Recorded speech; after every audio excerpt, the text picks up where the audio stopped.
It is Locked On Jazz for the 27th of January. Ask LOJ digs in heavy on the trade deadline. Buyers or sellers? Should we use draft picks? Can we get a number one contract? Will we take bad contracts? Should we tank? All those questions coming up, plus a points gained Friday and a look at who points gained all-stars would be. It's all coming up on today's edition of Locked On Jazz. Pow.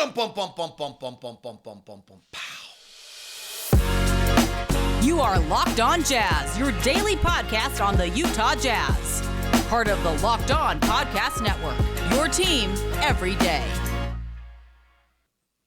How are you? I'm David Locke, radio voice of the Utah Jazz, Jazz NBA insider, and this is Locked On Jazz, your daily podcast on the Utah Jazz, giving you insight, expertise, geeky numbers, and hopefully making it way better to be a Jazz fan each and every day. Thank you so much for being a part of this group and making Locked On Jazz your first listen of the day. We are free and available on all podcast apps, as well as on YouTube, where you can join the community. Hit the subscribe or follow button to join the group and be a part of it. And also, if you're on YouTube, please hit the little bell button so you get notified whenever we go live, so you know the first moment and get all the information first. All right, Ask LOJ Fridays. You guys have become so great at this. It's become one of my favorite shows with all your fabulous questions. And then Friday, Points Gained, we kind of do about every other week. Heavy trade deadline stuff today. Let's just dig straight in. All-star starters were announced for Salt Lake. Steph Curry, Luka Doncic, LeBron James, Nikola Jokic, Zion Williamson, Kevin Durant, Kyrie Irving, Giannis Antetokounmpo, Jason Tatum, and Donovan Mitchell. What an incredibly awesome honor for Donovan to get that vote and become an all-star starter. He played it too. It's not just got the vote. He's played it. He's been great. So that is awesome. First time for Donovan to get that. The captains, LeBron and Giannis, will draft their teams before the game in Salt Lake City, which will be pretty awesome. That's must-see TV. To see it. Joel Embiid is probably the big snub on one side. We'll talk about it. It's one of the questions coming up. So and hopefully Lauri Markkanen will be named a starter or named a reserve when they name the reserves coming up here shortly. So we'll find out. All right, let's get to it. Right to it. A lot of great questions today.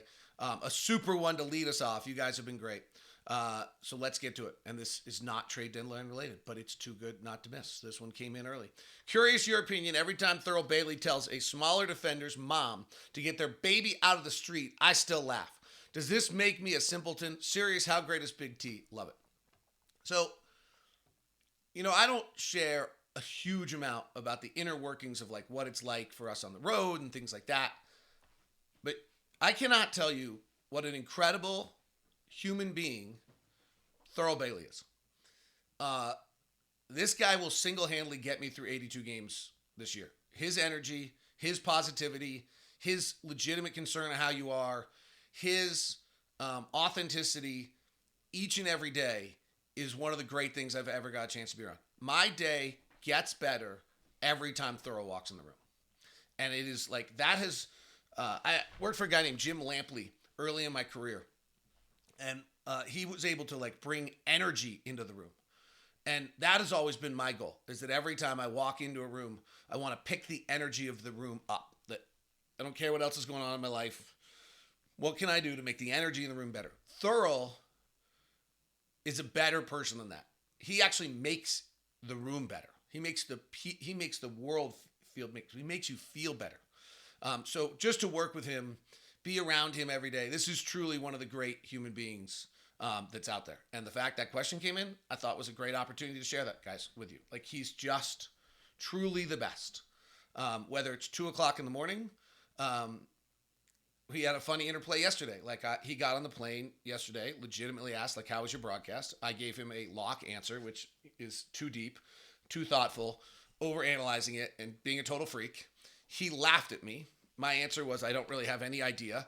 It's weird to call a game where the best player on the other team is the star of the show, and you don't know where you went. And then it's even weirder when the guy has a Utah tie and seems okay to root for him because he's Dame Lillard and he's just such a great dude. And so what do you do? And so on the drive home last night or 2 nights ago, I listened to the broadcast and then took some time afterwards to really analyze it before I went to bed. So at 3:30, I texted Big T and then realized I shouldn't text Big T at 3:30. So at 7:30 when I got up, or 6:30, I texted him to say the broadcast was fine. And we just had this funny interplay. And you actually legitimately think he cares. It's a great example. So I just wanted to share that. He's truly the best. All right, let's get to the trade questions. All right, guys given we aren't trading Lowry, Abaji, or Walker, it's hard to tank with those three. Would you rather get core playoff experience, win or lose, or full tank the end of with zero playoff experience? I'd rather have them learn and grow through knowledge. So, few things here. I actually love Lowry, Abaji, and Walker. I agree that those are three. The season. This is the big picture thing. I think everyone realizes, but let's make sure that we all, as a group, have this together. The season's already a win for the Jazz. So we have found out that Will Hardy can coach. We found out that Lowry Markkanen had another step in his game, and the two rookies you acquired from Minnesota and Cleveland are good. Walker's really, really good, and Abaji seems to have a role and might be better. Let's see. Abaji's been a late developer at every stage of his career, which, he leads me to believe he just has to get comfortable in his surroundings. So hopefully he continues to get better and better, and understands what he's capable of doing and understands how to thrust himself on the game.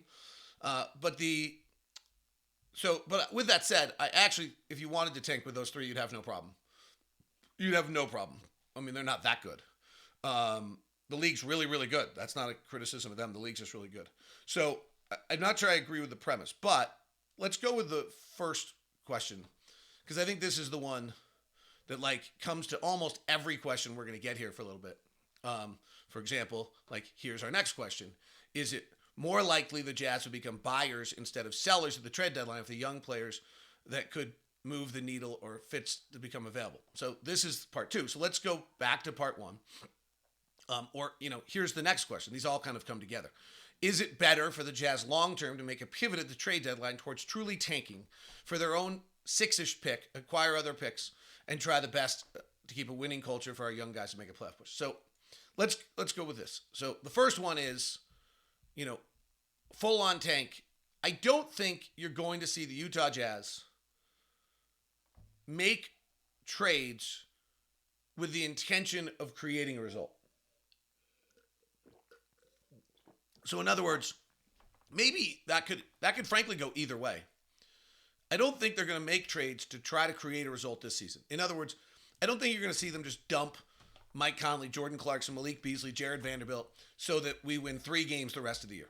They're just not. At the same time, I don't see them taking on a rental for the final part of the season just to make the playoff push.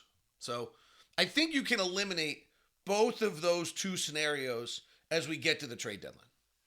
The intentional dumping of talent, something Danny Ainge has just simply never done in his career. And I just don't see the Jazz doing it. I think the league's been kind of waiting for the Jazz to do it, and they haven't done it. And it's been confusing to the league, and I think they're going to continue to confuse the league through February 9th. But at the same time, I don't think you're going to go acquire a piece to go push to the playoffs, right? So that's the first. I think that answers the first question. The second one kind of in there was, how likely is we become buyers instead of sellers? And if a young player that can move the needle fits becomes available, OG or Collins.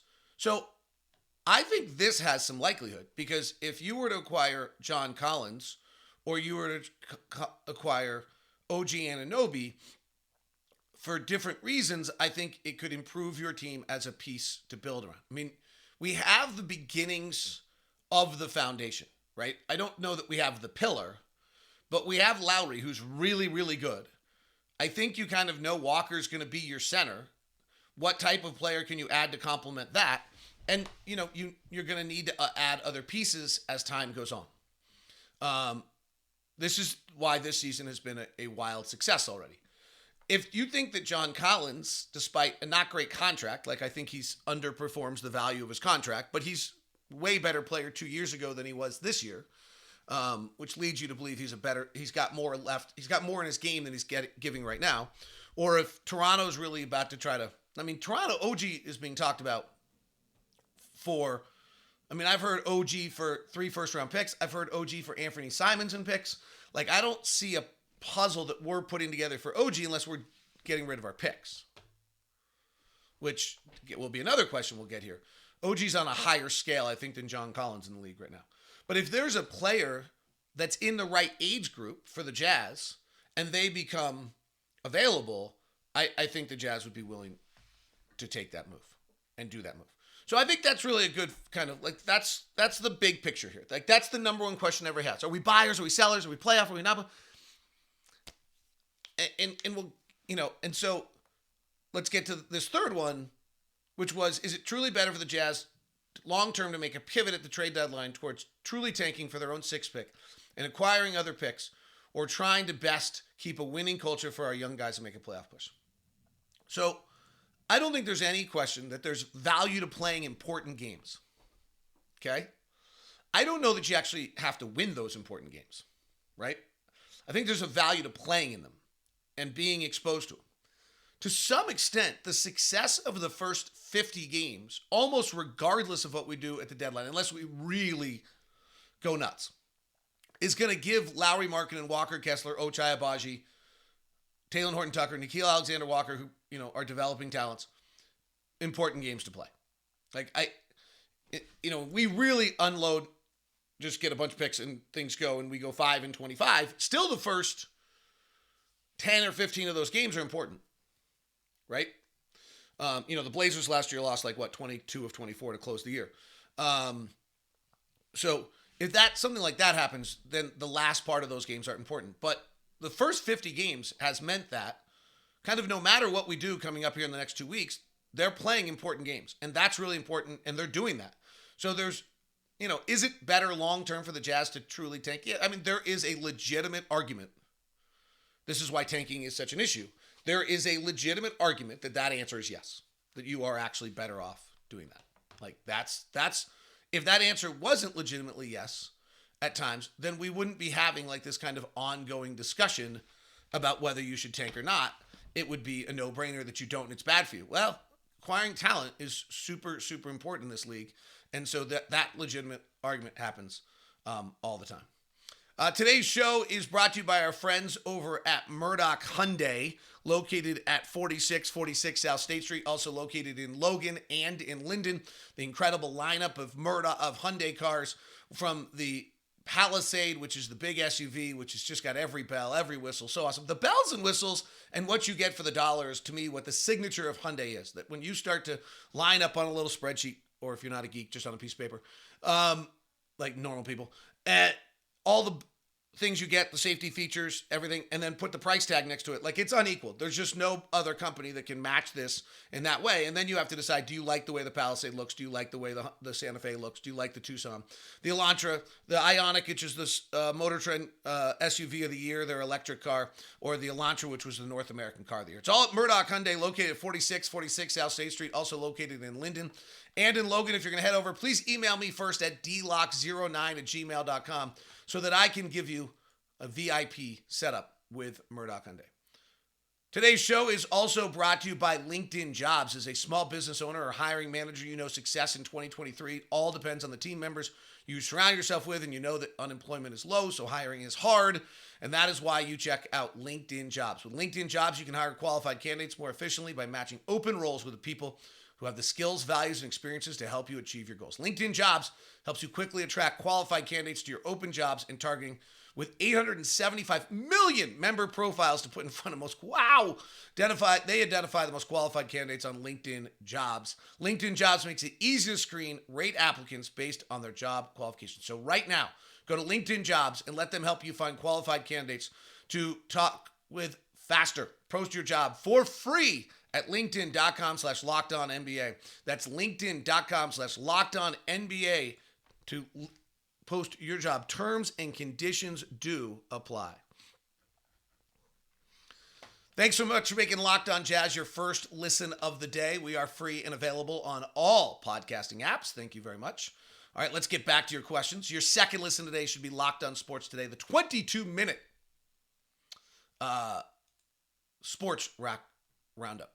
It's awesome. Did you guys listen to Locked On Blazers yesterday? Mike Richmond, the first point guard, to see what he said about Dame? It's pretty good. Do you see the Jazz using the plethora of picks to make a trade for an all-star player anytime in the near future? Or is it more likely that they can use those picks to find guys through the draft? So this is the beauty of what the Jazz did in the offseason. When they made the trades, they built multiple routes for their future. So they first acquired players. This is why this year is already a success. Okay, the offseason was a success because what they basically did is they went and took a bet that Cleveland or Minnesota, one of those two franchises, both in cities where you really can't acquire players if something goes wrong in free agency, at some point between now and 2029, we'll have an off-season or a moderately off-season, and you'll garner some really nice talent for two fabulous players in Rudy Gobert and Donovan Mitchell. Okay, so that was the first bet. So the first angle is here, like Minnesota or Cleveland trips up somewhere along the way. It's winning in this league and holding franchises together is super hard, and 2029 is really far away. And we've talked about the expected value of those picks increases as the years go on. The second thing they did was they acquired players. And so this is actually where this year is already a raging success. Lauri Markkanen's an all-star caliber player. Walker Kessler looks like Will Hardy said it the other day. We expect Walker Kessler to be a major piece of our puzzle, playing many minutes, 25 to 30 minutes a night, like he said it the other day. And then Ochai Agbaji looks like he's a legitimate rotation player, and it's not clear yet whether he's, a 15 to 20 minute wing defender or a 30-minute Norman Powell type starter. Time will tell. So that's the first. So second thing is they acquired players that are at the right age group, like that are all similarly aged. And then the last piece of the puzzle, and then, we probably should not dismiss Nickeil Alexander-Walker, Talen Horton-Tucker. These guys have all gotten a good deal better this year and improved as well, and maybe pieces that Colin Sexton has gotten way better that the Jazz can use. Like, let's not dismiss those other players. And they're all in the same age bracket. Actually, Ochai is older than Talen Horton-Tucker. Craziest thing. The next is that we acquired all these picks. And the picks now allow you to have a multitude of ways by which you acquire future talent. If at the draft this year, they put all of their picks in one basket and offered it for Victor Wembanyama, I don't think they would get Victor Wembanyama, but you might consider doing that.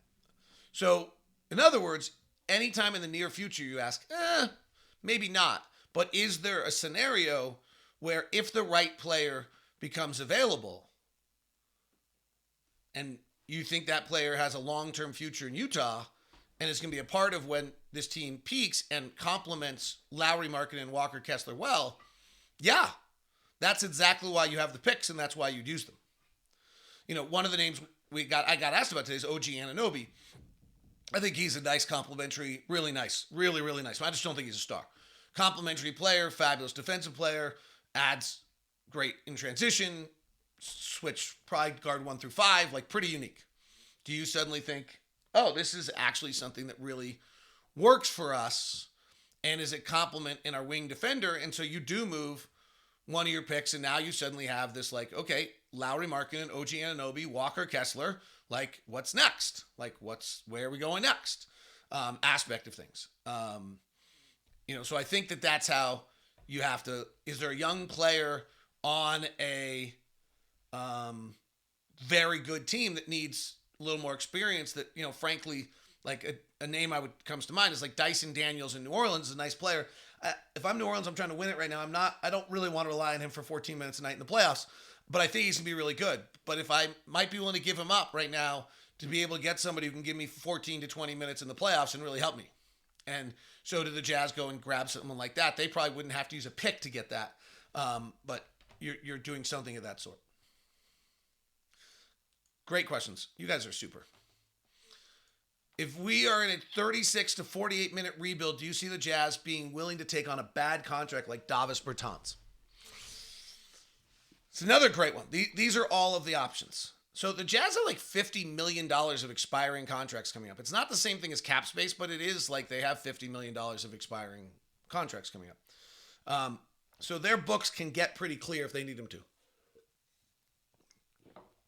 If Dallas is trying to get off Davis Bertans and Dallas is willing to give up unprotected picks, Oh, that's a pretty good trade. If Miami's trying to get off Duncan Robinson and Miami's suddenly giving up unprotected picks, that's a pretty good. You've got to just decide and you're probably not winning a championship in the next 24 months, 36 months. Then maybe yes, those seem to me to be very viably good trades to make. That seems like a very viable way to do things. There's probably some math equation into it on what's worth it and what's not, and I don't really know that, but I do think those are good. Talk is that the Jazz know that they still need a number one option to contend. Is there no chance Lowry can become that on a contending team, or is shot creation ability the number one factor? So you're on it, Will. The reason there's a feeling that you need a number one option is shot creation. That Lowry, the one thing that Lowry can't do yet he can't. It's not he can't do it. The skill he still needs to develop is shot creation. Now, at 7'1", he can shot create a little better, and it's really hard at 7 feet. If you actually think about Durant, which is maybe the greatest offensive player in the history of the game, so it's a funny comp, but they're the same size. You just don't see Durant go into the rack that often. You see Durant kind of dribble into a pull-up jump shot. Like, trying to be a 7-footer getting through the lane is really, really hard. On the idea that the Jazz still need a number one option, I mean, if you right now look at the teams that are title contenders, in the East, there's 4 title contenders in my mind, and they each have one of the top 10 players in the league. So Jason Tatum in Boston's the Eastern Conference MVP. Joel Embiid is probably the top 5 player in the league. Giannis is top 1 or 2, and Durant's top 1 or 3. In the West, Nikola Jokic is the best player in the world offensively, and that's a real title contender. I'm not willing to go that Sacramento, New Orleans really yet are title contenders, frankly. Like, maybe that's unfair. New Orleans has been so injured and so good. Sacramento's been so good, but title contender, whew, that's a big spot. Like right now in the West, I think the Warriors are the title contender. They have Steph. And so do you need a number one option? I don't know if you need a number one option. I just don't know that I think Lowry's going to be a top 5-10 player in the NBA. He's super good. But if you're going to win a title, you need a top 5-10 player in the NBA. And so that's where the Jazz probably need a compliment to Lowry. And then Lowry, oh my gosh, if you have him as your next piece, that's awesome. Would you trade Jordan Clarkson so you don't lose him for nothing next year? If not, pay him $24 million. It's also Jordan's option, if I have it correctly. I think Jordan can opt out, so Jordan could actually just become a free agent, and you're paying him $30. This is a fabulous question, and this is the absolute question in which the Utah Jazz are asking themselves: is at what point do you need to make sure that you get some value for your players? It also does not have to be, though you have ultimate control right now, it does not have to be right now, right? It could be done in the offseason where Jordan opts out as a free agent and you do some sort of sign and trade or something of that sort. Jordan's contract is $14.2 million next year, which is a bargain. He will opt out. Jordan will get more than 14 on the open market next year. So he will opt out. So the 24 you're probably projecting is that you're going to have to pay him that with his extension. And is Jordan just someone you want here forever or for a long period of time? That's the reality.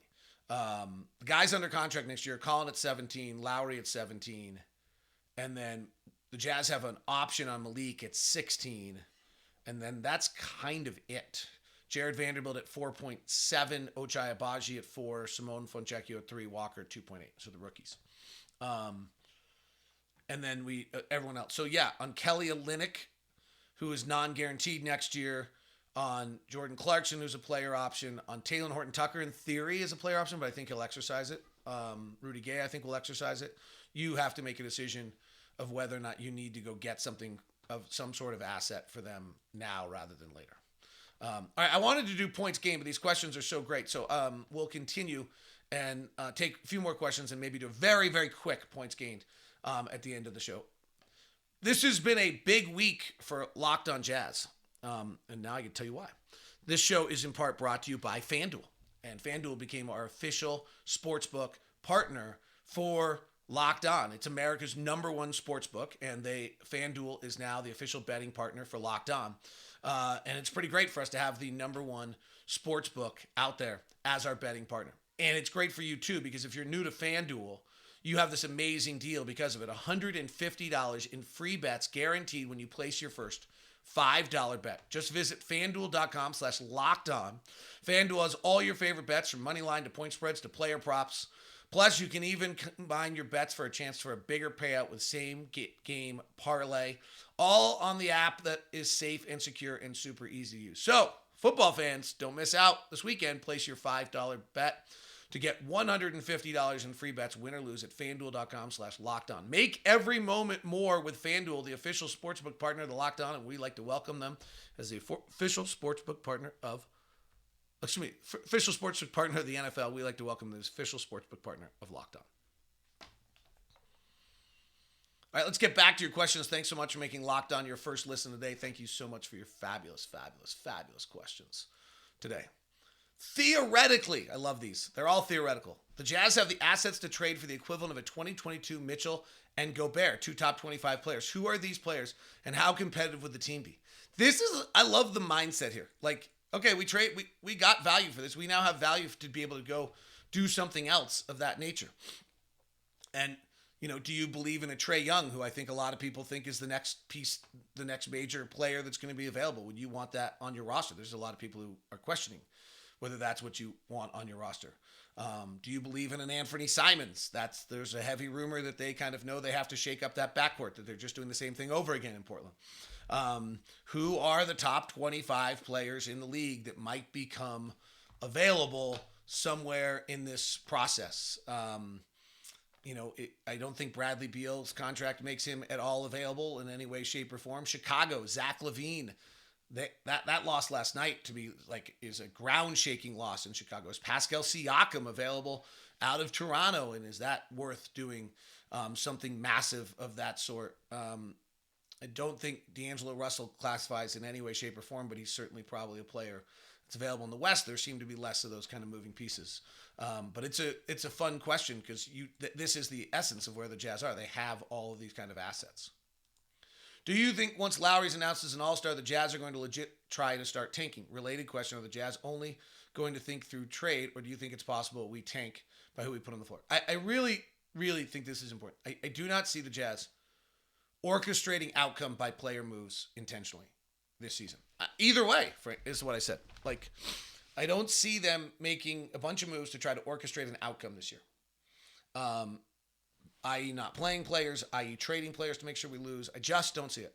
And the idea that the All-Star game has an impact on how we've approached things seems to really should have been thrown out the window when we traded Donovan and we traded Rudy, because that was clear that wasn't the case. Why have the Jazz done more to up their lottery odds? Sure, outliers like Jokic and Giannis, but 60 to 70% of the top 10 guys are top 5 picks. In 14, the Jazz won 25, then 51. 1 year doesn't kill culture, but it could significantly up your odds of drafting. I think because the players are good. They really never unloaded their roster, right? They had middle-of-the-pack games played, middle-of-the-pack playoff experience. They didn't unload the roster. Maybe it's out of respect for what an amazing fan base we have and that we're a part of. All right, a few quick questions, and then we'll see if we do a quick points game. Do you think the NBA needs to stop guys like Zion from being an all-star starter without playing many games? Lowry was snubbed. I actually would say I think Ja was snubbed, but I understand the positional situation there. Yes, I think it's a great idea. I think that is the next step, is that you have to play a certain amount of games to be eligible for the All-Star. Do fans attend away games to the extent team fans attend our home games? Really interesting question. In Phoenix, yes. In a few unique markets, there's a higher Jazz presence than you might think. Actually, Detroit always feels like that. One of the things that actually happens in our market sometimes is that fans in LA and San Francisco can get tickets to our games more than they would otherwise. Who would be... Oh, wait, here's the question. Who would David Locke vote for All-Star starters? So I don't know if I'm fitting the mold, but my Western Conference starters would probably be Steph, Ja, Luka, Jokic, and LeBron. My Western Conference starters would be Tatum, Embiid, Giannis, Durant, and Donovan, with Halliburton a close second. Let's go check points gained. and see what points gained would say for starters. Now, understanding that centers get increased value in points gained because we like the dunk. So let's see what we get. I ran the numbers, but I have not looked at them. So in points gained, our Western Conference starters would be Nikola Jokic. He's the number one points gained player in the NBA at 4.3. Points gained, by the way, if you're new to this, is our offensive metric that's unique to Locked On, that are exclusive to Locked On, that judges how a player uses their possessions, scoring opportunities compared to league average, and how many points they score more than league average. So the top 5 guys in the league this year are Jokic at 4.3 points per night, better than league average. That's one of the all-time high scores. Durant 4.1, Steph Curry 3.4, Anthony Davis 3.3, Joel Embiid 3.2, Lauri Markkanen 3.2. Usually we have 3 players over 3. We right now have 6. Zion Williamson 2.9, Dame Lillard 2.8, Domantas Sabonis 2.7, Nick Claxton in Brooklyn 2.3, Shai Gilgeous-Alexander 2.3. So in the West, our starters would be Jokic, Curry. I don't think AD's played enough games. Lowry. I don't think Zion's played enough games. Lillard. And then we'd go with 2 centers and have Sabonis.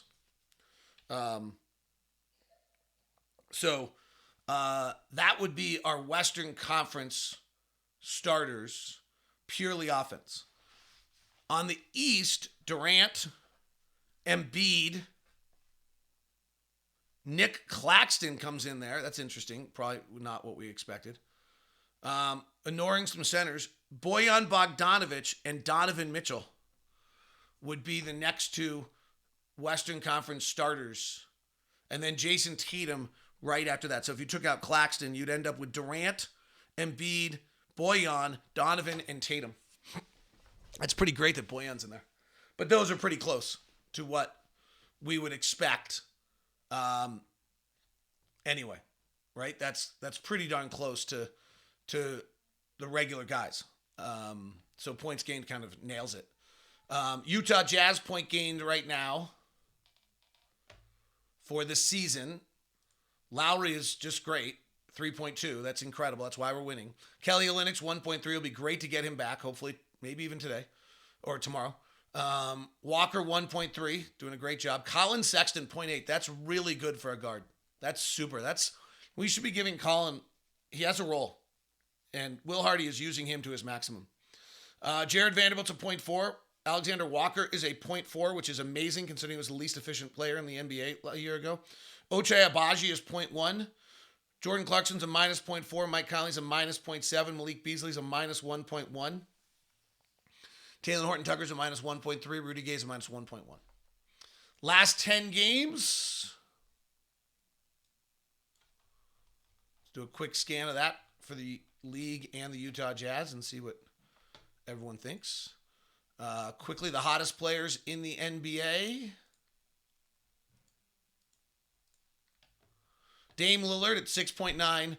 Jokic at 6.3. Then Keegan Murray in Sacramento. Joel Embiid, Shai Gilgeous-Alexander, Norman Powell, Jonas Valanciunas, Cameron Johnson back for Phoenix, Jalen Durant in Detroit, Clint Capella, Bojan Bogdanovic, D'Angelo Russell. That's a huge surprise. For the Utah Jazz recently, last 10 games, Lowry 2.3, Ochai Agbaji 0.9, Alexander Walker 0.7. I got something funky. Oh, what's going on? Something weird's going on here. We're missing a player. Rudy Gay, negative 0.2. Jordan Clarkson, 0.2. Taylor Horton-Tucker, 0.2. Walker Kessler, 1.2. Jared Vanderbilt, negative 0.2. And Malik Beasley, minus 3. That is Locked On Jazz today. Thanks so much for tuning in. A mini points gained edition. Great questions.